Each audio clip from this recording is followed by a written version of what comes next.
and welcome to another episode of Josh's Mac Museum. And in this episode, we have a special delivery. I have received an important package.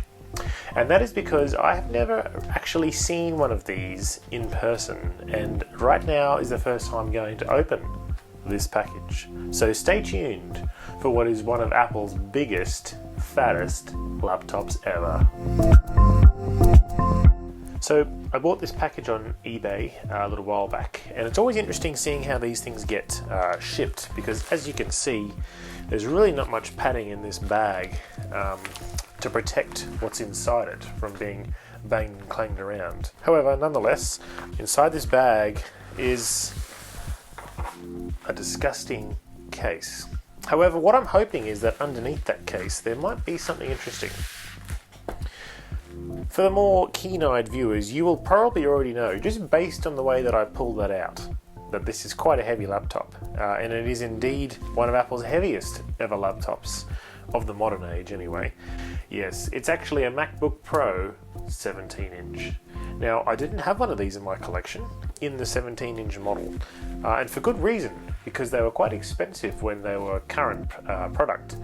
However, now on eBay I was able to get it for a much more reasonable price.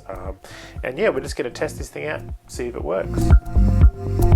So first off, I think what I want to do is get rid of this disgusting, actually going mouldy, you're not sure if you can see that there, going mouldy case.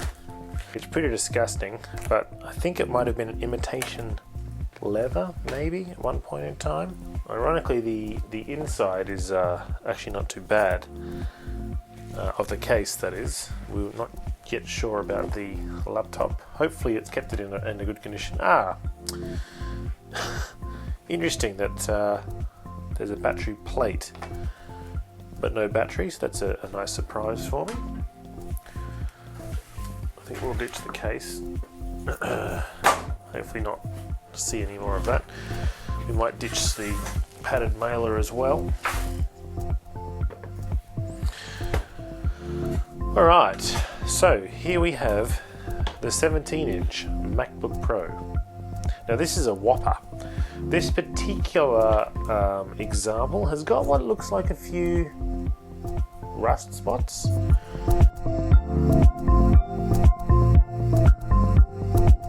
Let's check out the inside, see if that's any better.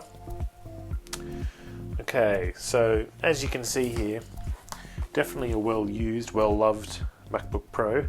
You can tell certain keys were well-loved a little more than others. Definitely needs a good clean, so we'll see if we can do something about that before we try turning it on.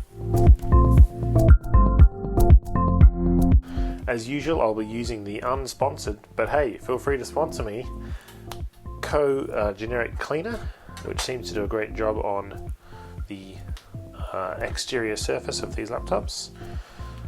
Also, the reason, as I've said many times before on this channel, that I buy it is because isopropyl alcohol is extremely overpriced here down under in Australia.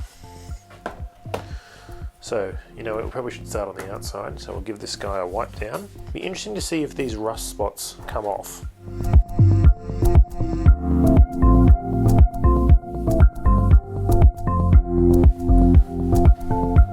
Amazing.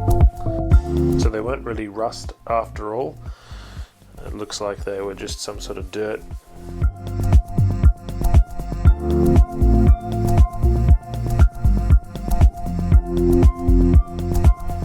I like to use this Clear, with a K, Clear Screen product. I got it a long time ago, so the branding's probably outdated, but it seems to still work quite well, especially because it's got such a fine sprayer and you can actually spray it directly on the screen and use the cloth. I think this cloth even came with it back in the day. Alright, well that's looking a lot better. The outside at least looks $1 million better. The inside, it's a shame that there's actual scratched, I guess the silver coating of the keys has actually been scratched off. You'll also notice that between some of the keys there's this really deep grime. So what I like to do is use one of the most retro items in my collection, which isn't actually an Apple product at all. It's an old Colgate toothbrush, and this, who knows how old this is. Someone, one of my great mentors gave this to me when he was handing over a job in the IT department. He left this and a bunch of other stuff in his drawer. So I'm just going to give a go of that, because that really seems to get rid of some of the more gory dirt. And I think what I probably should be using here is not the Co-Spray, but some precious isopropyl alcohol, which, as I keep saying, is quite expensive in this country, but I think this machine's worth at least some of it.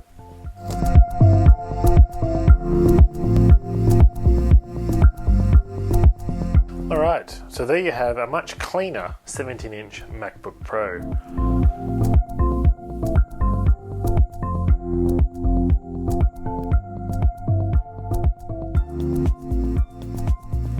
Okay, I've got a 85-watt charger here, so now it's time to see what happens when we plug in, we connect to MagSafe, this 17-inch MacBook Pro.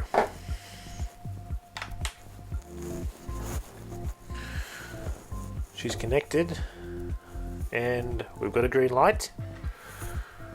She's turned herself on. Alright, for some reason, half of that video didn't record, but basically what I did, tried a bunch of PRAM resets, SMC resets, because the computer wouldn't boot. Couldn't get it to boot off the internal, so I got my trusty external installer drive, booted off that at the moment, and now you can see some of the specs.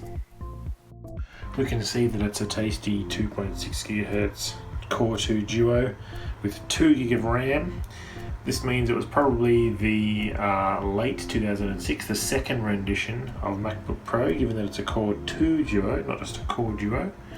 You can see over here that it's got a 250 gig hard drive inside, and I guess the really amazing part is A, how big this screen is, and B, the actual resolution, because let's take a look at this.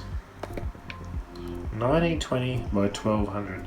From memory, and correct me if I'm wrong in the comments, but from memory that was the same as my 20-inch iMac, Intel iMac, the first iMac I ever owned.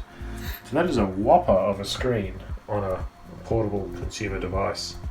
Amazing.